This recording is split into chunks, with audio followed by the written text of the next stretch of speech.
जय श्रीराम. चैत्र नवरात्रीनिमित्त सुरू केलेल्या श्री रामचरित्र कथेचा आजचा 15वा भाग. मारुती उड्डाण करून मैकावतीला गेला आणि त्याने सूक्ष्म रूपाने भवानीच्या देवळात प्रवेश करून दरवाजे लावून घेतले. त्यावर देवीला उपटून स्नानोदक जाण्याच्या वाटेला कोंबले आणि आपण देवीच्या जागी उभा राहिला. दुपारी देवीच्या स्नानासाठी पंचामृत आणि नैवेद्यासाठी षड्रस पक्वान्ने घेऊन राक्षसांसह अहिरावण आणि महिरावण हे आले. तेव्हा दरवाजा बंद असलेला पाहून देवी आपल्यावर कोपली आहे अशा समजुतीने ते घाबरून देवीची प्रार्थना करू लागले. तेव्हा हनुमंत म्हणाला, भक्त हो, मी उग्ररूप धारण केले आहे. ते तुम्हास पाहणे होणार नाही म्हणून मी दरवाजा बंद केला आहे. तुम्ही आता गवाक्षाद्वारे मला पंचामृत अभिषेक घाला आणि नैवेद्य अर्पण करा. त्यावर हनुमंताने तोंड पसरले.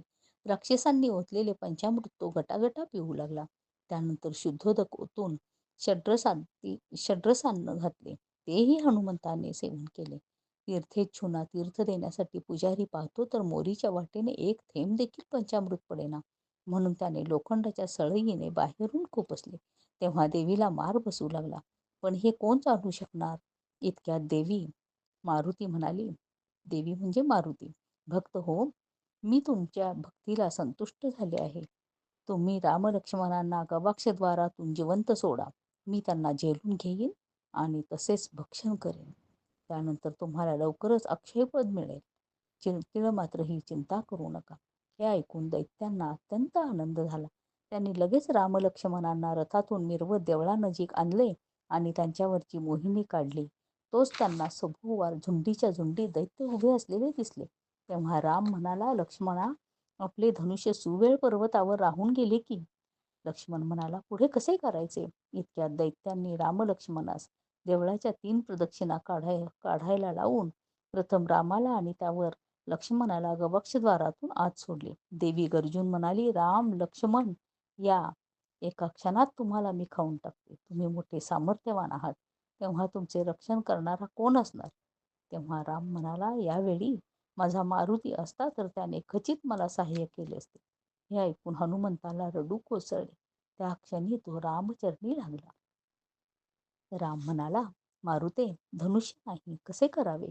तेव्हा सूक्ष्म रूप धारण करून मारुतीने एका क्षणार्धात जाऊन धनुष्य रामाला आणून दिले आणि उभय त्यांना आपल्या पाठीशी दडून बसायला सांगितले. थोड्या वेळाने अहिरावणाला उद्देशून मारुती म्हणाला, माझ्या लाडक्या भक्ता, हळूच दरवाजा उघड. प्रथम तू एकटाच आत ये आणि लगेच दरवाजा बंद कर. अहिरावणाने साष्टांग नमस्कार घालताच मारुतीने त्याच्या मानेवर पाय देऊन त्यास ठार केले. बराच वेळ झाला तरी अहिरावण आला नाही म्हणून पुजारी गवाक्षद्वारातून पाहू लागला. तोच त्याला लंकादहन केलेला मारुती राय दिसला. त्या क्षणी त्याने दोन्ही हातांनी शंखध्वनी केला. इतक्यात महिरावणाने युद्धाची तयारी केली हे मारुतीच्या लक्षात आले. त्या क्षणी रामलक्ष्मणांना आपल्या खांद्यावर बसवून घेऊन मारुतीराय मंदिरातून बाहेर आला. तोच दैत्यांनी त्याला घेरले. तेव्हा लक्ष्मणाने दैत्यांवर बाणांचा वर्षाव सुरू केला आणि राम महिरावणाचा परामर्श घेऊ लागला. रामाच्या बाणाच्या योगे करून महिरावणाचा शिरच्छेद झाला, परंतु तो लगेच जिवंत झाला. इतकेच नव्हे तर त्याच्या रक्तबिंदूतून असंख्य दैत्य निर्माण झाले. राम लक्ष्मणाने सारखे त्यांना मारावे आणि ते पुन्हा जिवंत होऊन त्यांच्याबरोबर असंख्य राक्षस उत्पन्न व्हावेत असे कित्येक वेळा झाले.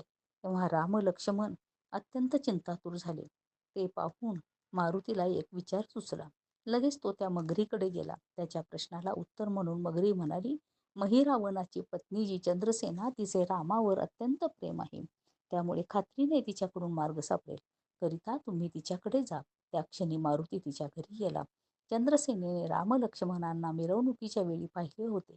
तेव्हापासून ती रामस्वरूप आठवून त्याची आपल्याला भेट कशी होईल या विवंचनेत होती.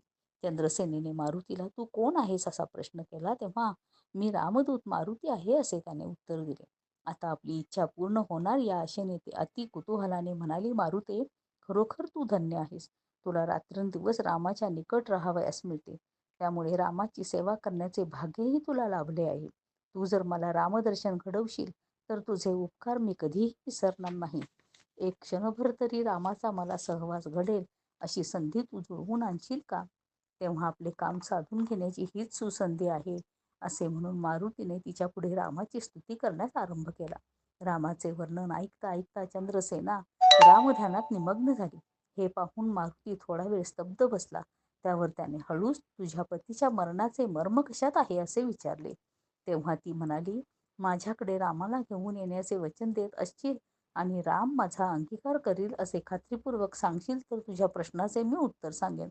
चंद्रसेनेचे ते बोलणे ऐकून मारुती रायाला मोठे कोडे पडले. भलतेच भलतेच वचन द्यावे कसे, न द्यावे तर राक्षस मारण्याची युक्ती हाती येत नाही.